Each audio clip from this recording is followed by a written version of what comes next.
there's one skill I would highly recommend that's helpful for anyone in any possible career imaginable. And it's the skill of really learning to sense those around one in all of one's complexity. Meaning that if we tend to fall into patterns in our lives, that's equally true for those around us. And we tend to see ourselves and those around us according to these patterns they fall into. Oh, this person's nice, that person's mean, that person's arrogant, that person's friendly. And we tend to work with people assuming that's who they are. Well, no, they're not that way. They fall into the patterns where at the moment they may be acting that way, and in these situations they're interacting with me in certain ways that brings out those sides of themselves, but they're more complex. And if one can train oneself, and it is training, it's a skill that one develops over time, to really sense people in their complexity, and sense how to relate to them in their complexity, sense the patterns they fall into, and sense little things we can do that can help break them out of those patterns, sense how we can interact in ways that will help those around us really flourish. The more we can train ourselves to do that, the more we will become those sorts of people, and we've all encountered them, who are just incredibly good at working in social situations. They're incredibly good if they're in a leadership position. If they're in a so-called lower position, they're incredibly good at working with those above them. They're just incredibly good at just sort of navigating situations. And they're the sorts of people you kind of always want to be around because they're just good at sort of creating situations where people are flourishing and happy and productive.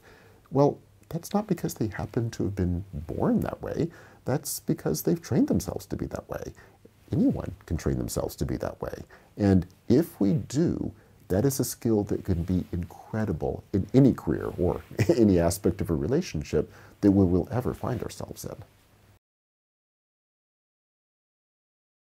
So imagine a situation where you feel you're being held back. You really want a promotion. You think you deserve a promotion. For some reason, you're not being promoted, and you think you are not being recognized for the great strengths that you could be bringing to the larger company if you were so promoted. What do? Well, the key to remember is you probably are doing something that's leading to this situation. It may be something you're not aware of, something about just the way you're interacting in the workplace, maybe creating a sense that, oh, you kind of are where you deserve to be. You fit well where you currently are. So if you want that promotion, maybe you could storm into the boss's office and demand it. Very unlikely to succeed. The much more likely way to succeed is begin altering how you're interacting in the workplace. You're trying to not only show other people, but to be honest, you're trying to change yourself such that you are the sort of person who is really capable of a larger leadership position. And that's something you're only going to show other people by, in practice, doing it.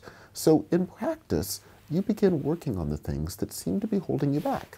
If you're someone who comes off as seeming to be overly arrogant, or conversely, overly shy, begin working on that. Sure, if you think if I'm overly arrogant, I'll be seen as a good person who should be in a higher position of power. Well, you may also be seen as someone who is arrogant, unable to work with people around you, and therefore not someone who should be promoted. Conversely, if you're someone who's shy, you might think, well, but I'm at least seen as someone who's not overbearing. True, but you also might not be seen as someone who would be a very effective leader. What you're then trying to do is change those sides of yourself. Realize, again, these are patterns and ruts you've fallen into, and you want to work on them and alter them. And as you do that, you will certainly convince those around you that, yes, you are capable of being more than you're currently being seen as being, precisely because you are becoming more than you're currently seen as being. And in practice, therefore, you will be seen as the sort of person who, yes, does deserve a higher position of leadership. So many of us will often feel, after we've been in a career, even if we've been in a career successfully, but after a decade, 2 decades, we may feel, this is no longer fulfilling, and I need a radical change. I need to do something radically different. That can be a very productive and exciting attitude, but note it's a dangerous one if our response to that is to say, okay, what I really want to do is X, because I haven't been able to do X in this career, and if I do X, then I'll be happy and fulfilled. Well, maybe that X is sort of something that you think would make you excited because, indeed, it hasn't been something you've been able to do, but it's not that that really would be the thing that would make you happy, and some career you would right now imagine based upon that would not necessarily be a career that would at all be something that would excite you. So here to avoid making the quick, radical decision, think in terms of trajectories. Yes, I want to change. Begin with daily stuff. Begin with basic things you're doing. Try to explore sides of yourself that you feel, very correctly, you've been held back from, but really begin doing them before you make a big decision about what your new career should be. And you will quickly find, literally within a few weeks, as you're just trying more things, that different sides are beginning to open up that you weren't aware of. Out of that will come the kind of changes that really excite you, some of which may be surprising and counterintuitive. It may or may not really mean you have to quit your job. It may or may not mean you have to radically change your career. It may mean you have to change the way you're living your life, and aspects of your career may still be workable. Or if you do decide you need to change your career, you may go in ways and directions that you could not conceivably even imagine yet. So avoid the seemingly easy, big, quick decision. Always think of trajectories. Always begin with the seemingly small, mundane aspects of your daily life. Really begin breaking out of the patterns there. That is where you will open up possibilities for other things in the future.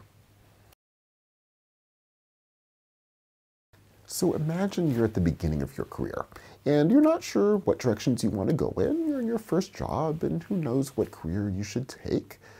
What should you do?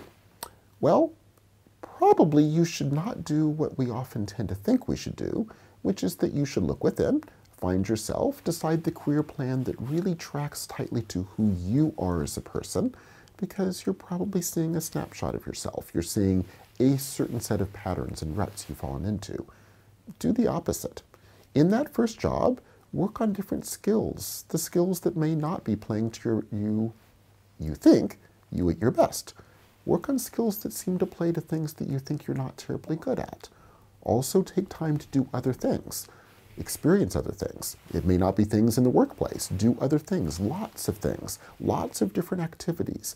Try to really see different sides of yourself in practice, where if I'm doing X, what sorts of things happen? If I'm doing Y, what sorts of things happen? If I'm in this job, yes, certain things I have no choice but to do, but can I do them in different ways than I usually do them? Think of this as a period where you're really training yourself to begin exploring different sides of yourself. And if you do that, training yourself to begin doing that, you're also training yourself to become the sort of person over a course of a lifetime who will constantly be doing this.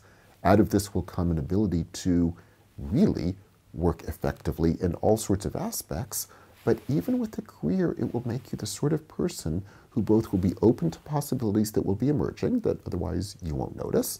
You will also be the sort of person that people will want to be supporting and hiring, because you'll be that kind of a person who just seems very excited by life, very capable of working with others, very effective at working with others. And so what you're really doing here is not deciding what your career plan will be. What you're really doing here is setting a trajectory in motion that will allow you to be open to the possibilities and help make yourself into the sort of person who will be capable of responding to those possibilities in ways that you could not yet imagine.